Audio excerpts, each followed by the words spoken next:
ఓ party meeting కు public రావాలంటే 10 రోజుల ముంగట్కెళ్లే బుద్రకియాలే.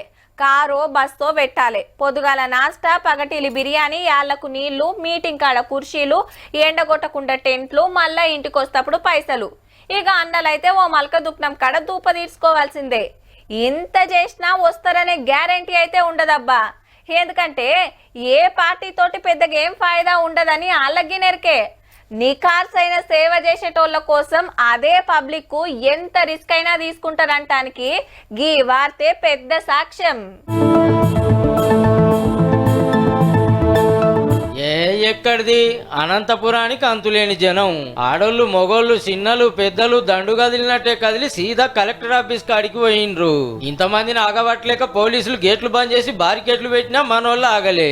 ఆఖరికి కొందరిని లోపలికి పంపితే కలెక్టర్ గారిని కలిసి కాగితం ఇచ్చిండ్రు. కానీ ఏ పార్టీ పిలిస్తేనో ఓ లీడర్ రమ్మంటనో రాలే.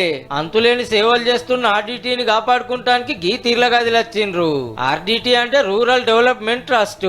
ఆంధ్ర అనంతపురంలో 56 ఏళ్ల కిందట విన్సెంట్ ఫెర్రర్ అనే స్పెయిన్ దేశం మనిషి పెట్టిన స్వచ్ఛంద సంఘం.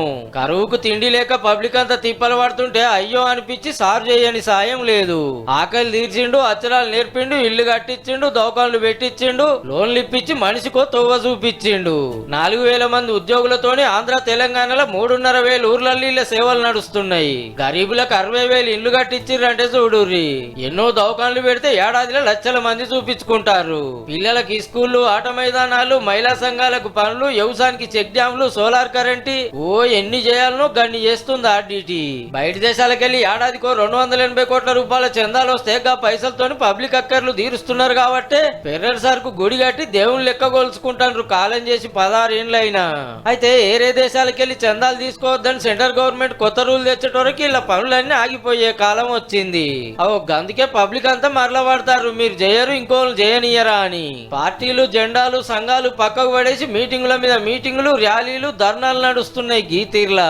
సీఎం చంద్రన్నకు సెంట్రల్ గవర్నమెంట్ లో పొత్తున్నది కాబట్టి వాళ్ళతో మాట్లాడిగా రూల్ తీసేపియాలని కోరుతాండ్రు వీళ్ళంతా.